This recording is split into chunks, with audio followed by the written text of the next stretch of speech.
Hablamos en relación a esto. Pero bueno, vamos a entrar a nuestro tema. Estamos todavía hablando en cuanto a la parábola de la oveja perdida, la obra que nuestro Dios hace y está haciendo todavía hasta el día de hoy, de qué es lo que nos enseña, que Dios, hermanos, Dios no menosprecia a nadie. Para Dios todas las almas son importantes. Él no quiere que ninguna alma se pierda, ¿okay?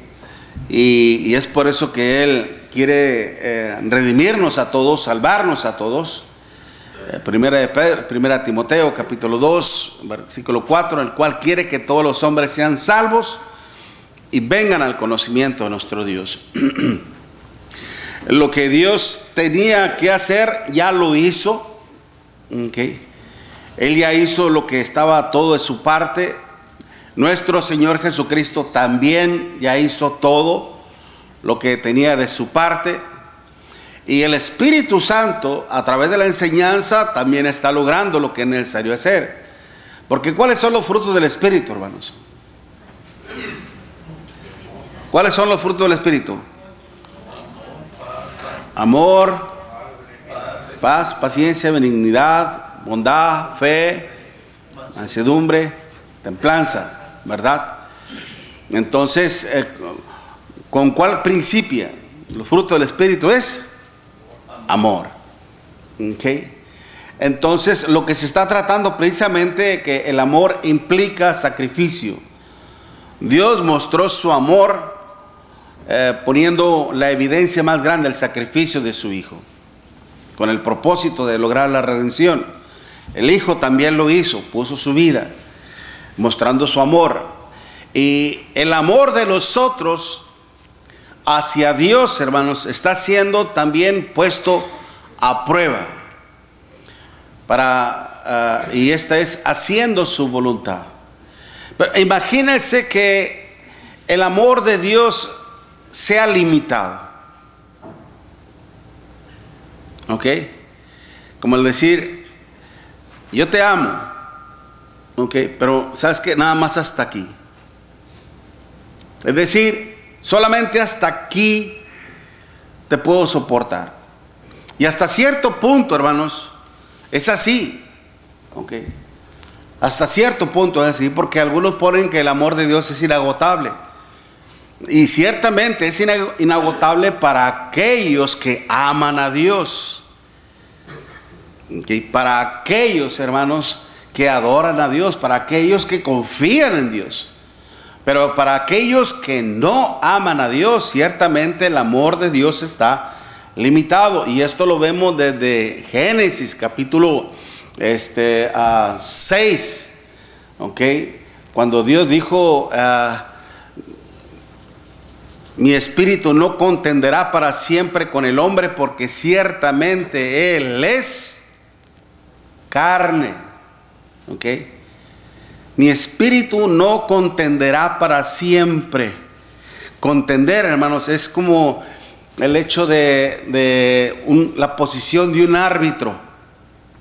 Es como la posición de un árbitro en un juego deportivo, que cuando uno de ellos comete una falta agresiva, se le enseña la amarilla, y luego vuelve otra vez a cometer una falta más grave. Entonces va la roja, ¿verdad? Y es expulsión. Es aquel que está encargado de ejecutar las reglas. Por eso es una idea solamente. No voy a contender en el sentido de pelear, ¿okay? De lidiar. Cuando Dios le dijo eso, lo dijo en el tiempo de Noé: no contenderá para siempre mi espíritu con el hombre, porque ciertamente él es carne. Le daré 120 años. En el tiempo de Noé, él estaba viendo nuestro Dios que en el tiempo de Noé, hermanos, el pensamiento del hombre era de continuo solamente el mal. Y cuando Dios, hermanos, propuso destruir todo ser viviente en Noé, encontramos la esperanza en el sentido de que la preservación de la humanidad. Aún así, Dios puso a prueba la fe de Noé. Pero en lo que Noé construyó el arca fueron 120 años que duró la paciencia de Dios. Una vez que llegó ese tiempo, una vez que se construyó el arca, hermanos, una vez que entraron todos los que tenían que entrar, entonces se desató la ira de Dios. Se acabó la paciencia, se acabó el amor. ¿Okay? Entonces, ¿para quiénes? Para aquellos que no creyeron en Él. ¿Se me explico? ¿Okay? Pero para los que amamos a Dios, ¿okay?, el amor de Dios es ilimitado.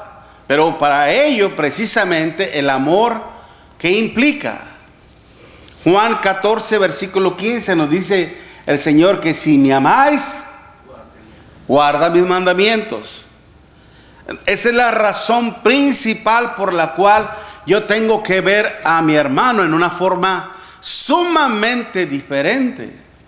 Es por eso que en la parábola que estamos viendo en cuanto a la oveja perdida, nos ilustra precisamente en cuanto al amor del Padre y en cuanto al amor del Hijo para con los que estamos descarriados, perdidos. Desde el momento en que usted y yo maduramos a una cierta edad, desde que tuvimos noción, es decir, una idea en cuanto a lo que es lo bueno y lo malo, ya teníamos una definición en nuestra mente sobre qué es lo bueno y qué es lo malo. Y cuando nos inclinamos hacia la maldad, acuérdense Génesis capítulo 8, versículo 21, ¿ok?, que dice que a partir de su juventud, no volveré más a destruir la tierra por causa del hombre, porque el intento del corazón del hombre es malo a partir de su juventud, no desde su nacimiento, desde su juventud. Y es cuando el hombre empieza a pecar, se empieza a separar de Dios, empieza a hacer su propia vida, se descarría, ¿okay?, se desvía y se expone a todos los peligros del mundo. Entonces, por eso que Dios envió a su Hijo.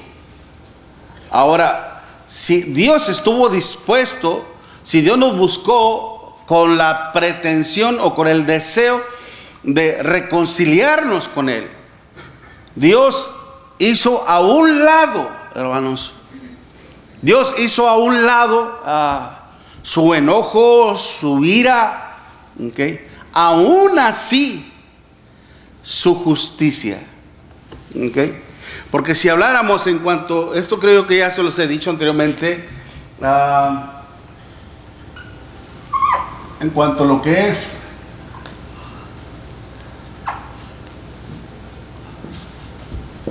la justicia y la misericordia de Dios, en lo que es en lo que es el juicio de Dios, ¿ok?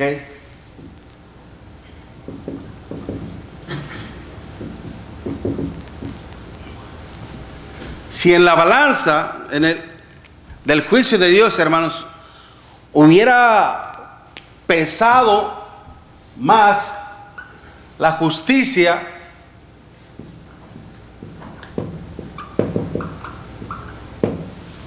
Romanos 6, 23, ¿qué dice? Romanos 6, 23, la paga del pecado es muerte. ¿Ok?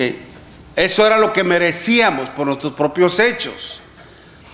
Pero gracias a Dios que en su juicio lo que no pesó más fue el juicio, sino la misericordia. ¿Ok? Al pesar más, esto se eleva, obviamente. Por eso Pablo dice, pero Dios, que es rico en misericordia, con su gran amor con que nos amó, aun estando nosotros muertos en pecado, nos dio vida con Cristo. Por gracia, ¿sois qué? Salvos. Que Dios se agradó y Dios mostró su misericordia. Pero aún así, para tener acceso a la misericordia de Dios, ¿qué tenemos que hacer? ¿Se acuerdan de aquel hijo pródigo en la parábola? ¿Ok?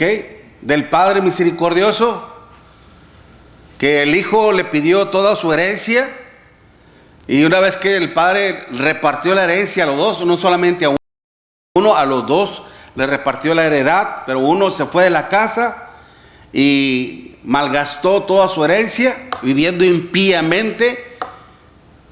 ¿Ok? Y una vez que se le acabó todo, después ¿qué pasó? Se quedó solo, sin amigos, sin nada, cuidando los cerdos. En aquel tiempo los cerdos, hermanos, eran animales, eran considerados como animales inmundos, aún más de lo que comían. Este hombre deseaba saciar su hambre, su apetito. ¿Y qué hizo? Él reconoció, aquí yo, estando en esta condición, y en la casa de mi padre abundancia hay de pan, ya sé lo que voy a hacer, me levantaré, iré a mi padre y le diré: Padre, he pecado contra el cielo y contra ti. ¿Ok? ¿Y qué sucedió? ¿El padre en qué condición estaba? ¿Resuelto a rechazarle o a recibirle? A recibirle. Dice que fue movido a misericordia, dice que le vio lejos. ¿Qué indicaba eso? Dios, que el padre estaba en la espera de que su hijo algún día recapacitara y volviera a él. Y cuando pasó eso, cuando llegó ante su padre, dijo: Padre, he pecado contra el cielo y contra ti, ya no me hagas, hazme tan siquiera como uno de tus jornaleros, ¿verdad? ¿Y qué hizo? ¿Qué fue lo que hizo el padre? Le abrazó, le besó, vístanlo, cálcenlo, póngale el anillo. ¿Ese era lo justo para el joven? No, ¿verdad? Lo justo que era: vámonos, va para atrás, ¿ok? Ahora hágale como usted pueda. No, fue movido a misericordia. El leos es cuando Dios se compadece de todo aquel que está en desgracia, en desdicha y que aún no merece el favor de Dios. Por eso, hermanos, así es el amor de Dios. Pero para que esta persona en la parábola, él pudiera tener acceso o fuera alcanzado por la misericordia de Dios, ¿qué tuvo que hacer? Reconocer su pecado, volver al Padre, pedirle perdón, ¿ok? Y estar dispuesto a ¿qué? A servirle. Hazme tan siquiera como uno de tus jornaleros. ¿Ok? Fue del modo de cómo tuvo acceso al perdón de Dios, al perdón de su Padre y a la misericordia. Por eso, hermanos, si el amor de Dios estuviera limitado en nosotros, cuando falláramos, supongamos que Dios nos dijese: mira, Miguel, yo solamente te puedo tolerar hasta 3 pecados. Como la vida del gato, supuestamente, ¿no? Supuestamente tiene 7. Y lo atropellan una vez y ya murió, 2 y 3. ¿Y cómo cree que va a vivir en la última? ¿Será negligente? ¿Será descuidado? ¿Será atrevido? ¿Cómo cree que viva el gato? Suponiendo de que tiene 7 vidas. ¿Ya? Viviendo su último día como si fuera el último. ¿Ok? Es decir, y me queda solamente uno. Una falta más, un error más. ¿Y qué significa eso? Ya no hay regreso, aunque ya no hay salvación. Por eso, qué importante es de que los apóstoles, principalmente, ellos entendieran, porque iban a convivir durante mucho tiempo, y que ellos estuvieran implicados, hermanos, en el plan redentivo de nuestro Dios. Que ellos pensaran con la mente de Dios, actuaran con el corazón de Cristo y obraran conforme al Espíritu Santo. Para que precisamente, hermanos, la honra y la gloria de Dios siempre estuviera en ellos. Lograr el propósito de nuestro Dios. ¿Cuál es? Traer almas, rescatar almas. Pero al fin de cuentas somos seres humanos. Y a veces la carne, a veces nos gana, a veces el instinto, a veces la emoción, a veces el sentimiento, a veces la pasión. Aún debemos tener mucho cuidado que mi celo por las cosas de Dios sean realmente con el celo de Dios y no con mi propio celo. A veces esto pasa, que ya empezamos a juzgar las cosas, a prohibir las cosas en base a mi propio juicio y no en base a la justicia de Dios. O empezamos a aprobar cosas a mi propio juicio y no al juicio de Dios. Tenemos que tener mucho cuidado con lo que aprobamos y con lo que desaprobamos, porque eso de alguna manera también puede crear precisamente conflicto. Por eso cuando una vez que habla nuestro Señor Jesucristo en cuanto a la relación entre hermanos, dice que si un hermano te ofendiere, ve y habla tú con él estando a solas. Si te oyere, dice, le has ganado. En el sentido de que le has ganado no para mí mismo, no para humillarlo, no para denigrarlo, no por hacerlo sentir peor, sino que lo has ganado para el Señor. Lo has ganado para el Señor. Por eso Gálatas 6, versículo 1 dice: cuando algún hermano es sorprendido en alguna falta, vosotros que sois espirituales, restauradle con el espíritu de mansedumbre, considerándote a ti mismo, no sea que tú también seas puesto a prueba. Restaurarlo simple y sencillamente significa traerlo a su estado original, que es al cuerpo de Cristo. Entonces, cuando dice que le has ganado no en un debate, no en una discusión, sino que le has ganado, pero para el Señor, para Dios. Por eso cuando dice el versículo 20, porque donde están 2 o 3 congregados en mi nombre, ahí estoy yo en medio de ellos. Ya le expliqué anteriormente qué significa ese texto. Ese texto no significa que los acuerdos que se llevan a cabo puede de alguna manera también de alguna manera aplicarse, pero principalmente, de hecho la misma palabra congregados, sunegmeno, que es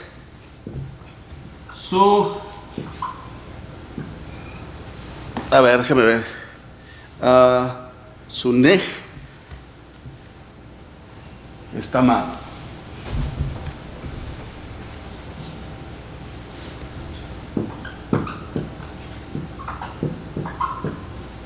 ¿Sabe qué significa esta palabra? Significa el hecho de concordar. Esa de congregados, en el contexto original del griego, sunegmeno, significa concordar. ¿Qué significa concordar? Exacto. En 2 Corintios 6:15, cuando nos dice el Señor, no os unáis en yugo desigual con los incrédulos. Cuando dice no os unáis, hermano, no se está refiriendo en sí al matrimonio, sino en una cuestión de doctrina. En una cuestión de doctrina. La iglesia, nosotros como iglesia de Cristo no podemos asociarnos, con congregaciones que no son lamentablemente de Cristo. Por eso dice el versículo 15, y qué concordia Cristo con Belial. ¿Quién es Belial? Satanás. ¿Qué concordia? Es decir, y dice varios términos, ¿verdad? Nos dice qué compañerismo, qué asociación, qué comunión, qué concordia, qué acuerdo. ¿Qué acuerdo? Entonces cuando el Señor dice, porque donde estén dos o tres en acuerdo, en mi nombre, es decir, en base a mi autoridad, porque las cosas se hicieron conforme a quién, a Cristo, ¿ok? Dice el Señor, ahí estoy yo en medio de ellos. Porque ¿a qué nos ha llamado nuestro Dios? A paz, a la paz. Seguid la paz con todos y la santidad sin la cual nadie verá al Señor. ¿Okay? Entonces démonos cuenta, precisamente Dios, para que usted y yo pudiéramos estar en paz con Dios, ¿qué hizo? Él tuvo que estar dispuesto a perdonar todos nuestros pecados, y siempre y cuando implicara el arrepentimiento. Si no hay arrepentimiento, hermanos, no hay perdón de pecados. Okay. Y aunque usted, por ejemplo, en un conflicto con un hermano diga, no, para mí no hay ningún problema, yo la perdono, o yo le perdono, ese perdón que usted está otorgando no le beneficia en nada a aquella persona. Mientras no se arrepienta, no obtiene ningún beneficio, todo lo contrario. Para que esa persona pueda obtener el perdón y su beneficio, tiene que reconocer su falta, su pecado, y estar dispuesto a ¿qué? A no volverlo a hacer. ¿Okay? No volverlo a hacer.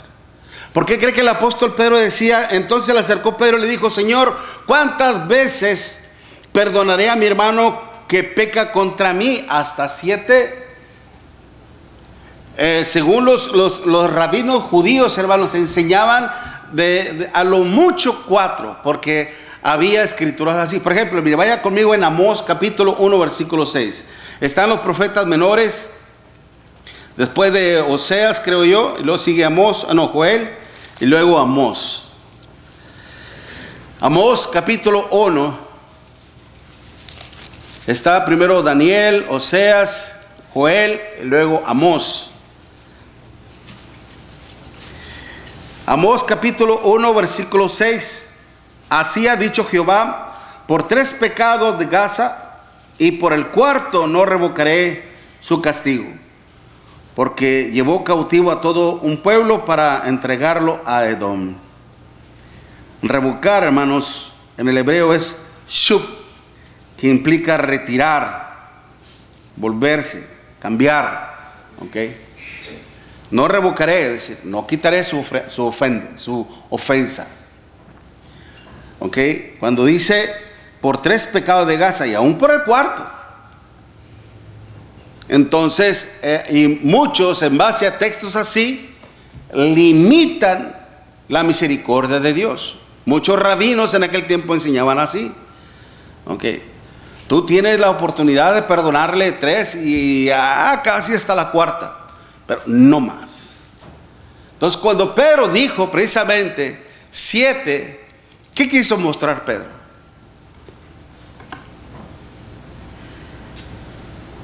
Que había, según él iba a dar más justicia. Según él estaba mostrando más justicia, pero ¿qué ven, hermana? 70 veces tenía que... o sea, que No, pero él dijo, ¿cuántas veces perdonaré a mi hermano que peca contra mí? ¿Hasta 7? Los rabinos enseñaban mínimo 4. Y él dijo 7. ¿Qué estaba haciendo Pedro? Vamos. Poniendo un límite. Oxigenemos el cerebro. Nos decían así en la escuela. Poniendo un límite que él decía, bueno, después de la 7ª, entonces ya no hay. Ajá. Y Cristo le dijo, no, hasta 70. O sea, 70 veces. O sea, es un número. Ajá. Es como cuando uno de sus hijos le dice, mamá, necesito $40. ¿Para qué los quieres? Pues para hacer las compras. Ahí te van 70. Oh, wow. Gracias, mami, gracias, papi, qué generoso, ¿verdad? Qué espléndido eres. Bueno, no todos son así, pero algunos porque no podemos y otros porque hay que enseñarles a ahorrar también, ¿no? Es otro tema. Pero la cuestión es de que la esplendidez, ¿no? La generosidad. Pedro estaba presumiendo de alguna manera, ¿ok?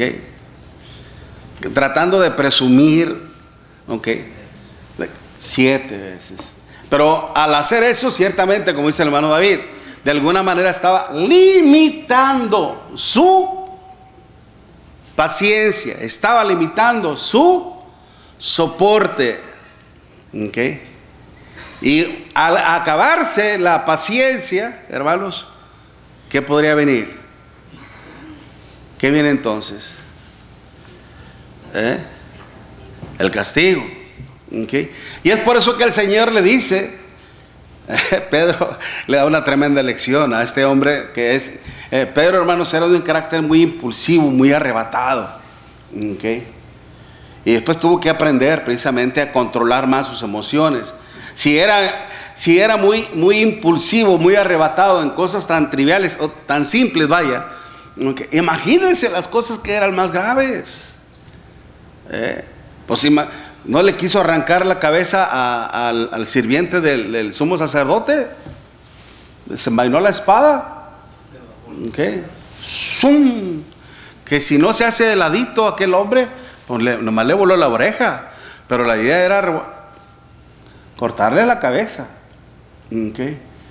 Entonces por eso de hecho el Señor nos dice en Santiago capítulo, déjame ver, Santiago capítulo 1, Santiago 1 versículo 19, Santiago 1 versículo 19: por esto, mis amados hermanos, todo hombre sea pronto para oír, tardo para hablar y tardo para airarse, porque la ira del hombre no obra la justicia de Dios.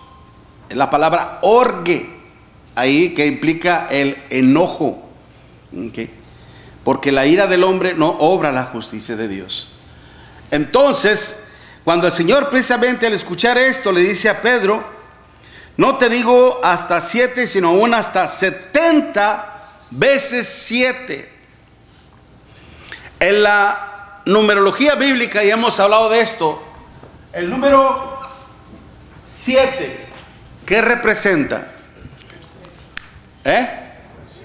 Lo completo, lo perfecto, lo completo, ¿okay?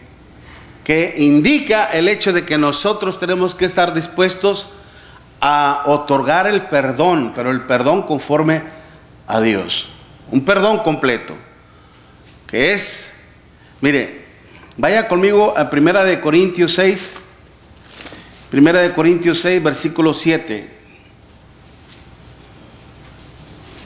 Cuando había problemas allá en las congregaciones, hermanos, entre hermanos,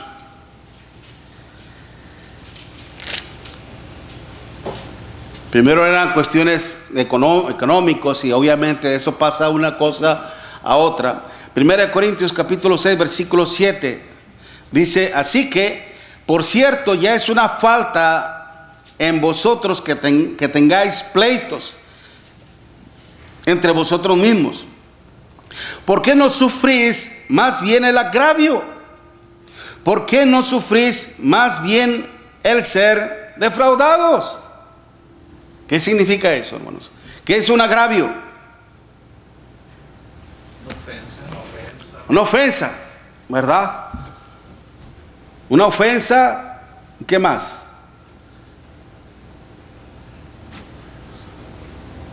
¿Qué más podría significar eso, el agravio? Una ofensa, una pérdida, ¿okay? Una falta, ciertamente, ¿okay? Y luego ahí hace sinónimos de defraudados, ¿ok? Es decir, mira, está bien, vamos a hacer una cosa, por amor a Dios, estoy dispuesto a perdonar, ¿okay? Ya no me pagues. Olvídate de la deuda que tienes conmigo. Ok. No me la pagues. Vamos a estar en paz. Eso es por una parte. Por la parte de la víctima. El victimario, aquel que pidió y después no pagó, y después anduvo con mentiras y esto y lo otro, evasivas y todo. Ok. En él está, después hay otra responsabilidad de él. ¿Sí me explico? En que él también no puede quedarse con el pecado de engañar, de mentir, sino de buscar de alguna manera solucionar el problema.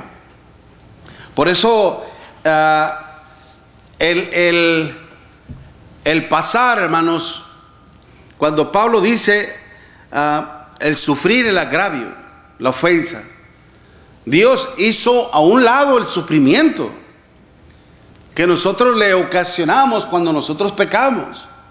Acordémonos lo que dice en Génesis capítulo 6 versículo 5.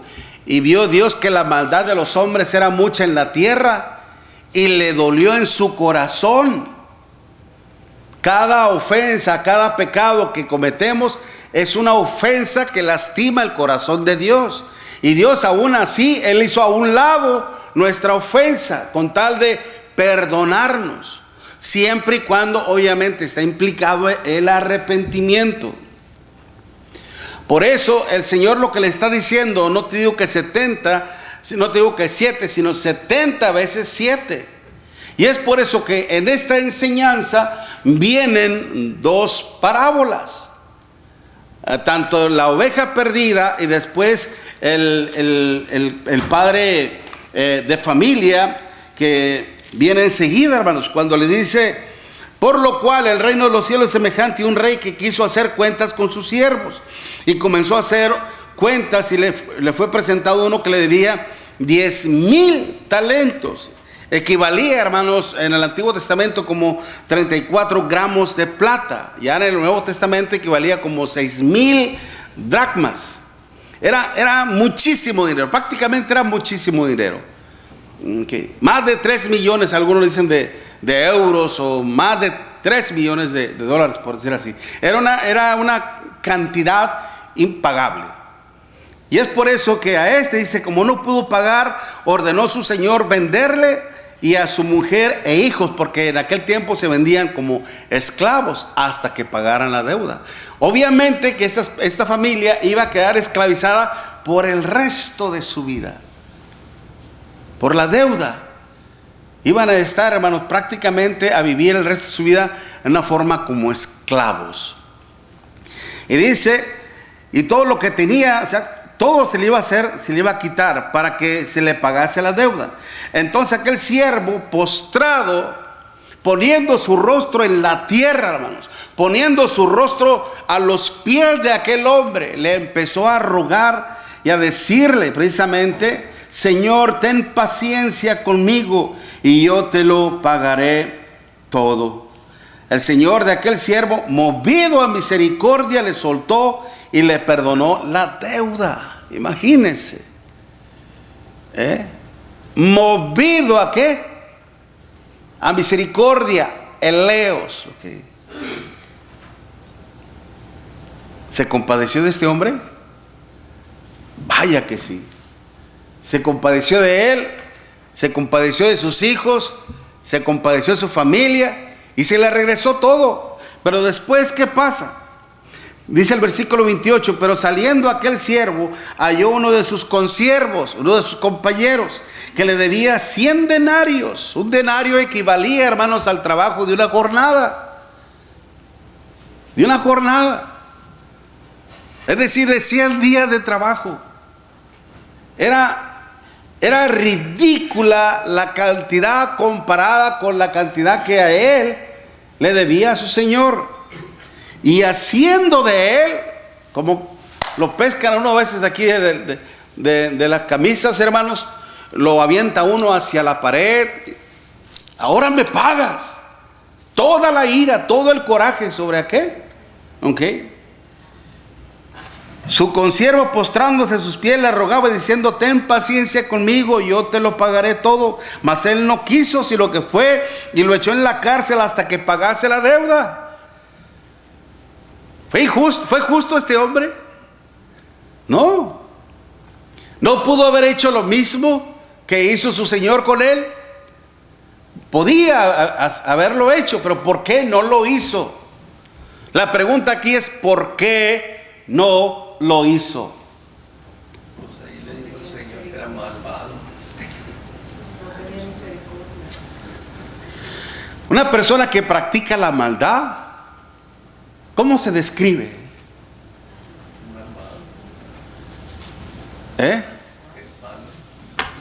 ¿Cómo se puede describir una persona que es mala? Perverso, No agradable. con instintos, ¿qué? Criminales, ¿qué? Salvaje,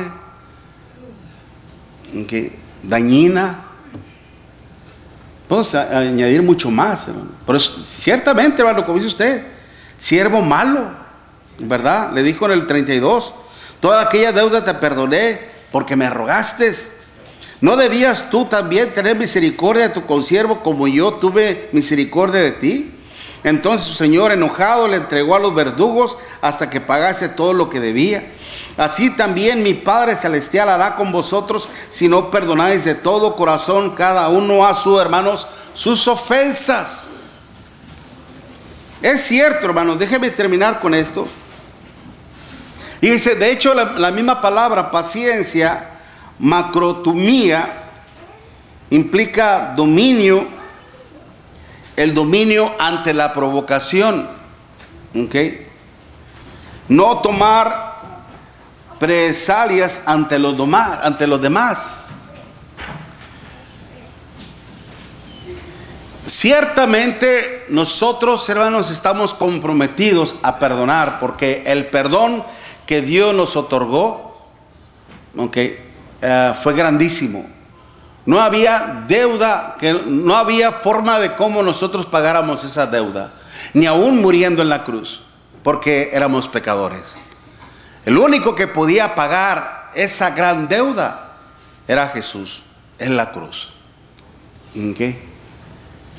Entonces Dios tuvo piedad y misericordia de nosotros. Y lo mismo también nosotros tenemos que hacer para con los demás. Por eso Pablo dice, soportándonos con paciencia los unos a los otros. ¿Me explico? Revestidos del amor del Señor, para que podamos soportarnos. ¿Qué significa eso? ¿Cómo se considera usted, mi hermana, en cuanto a carácter? No, a mí el que no me la hagan, porque a mí el que me la hace me la paga. Órale.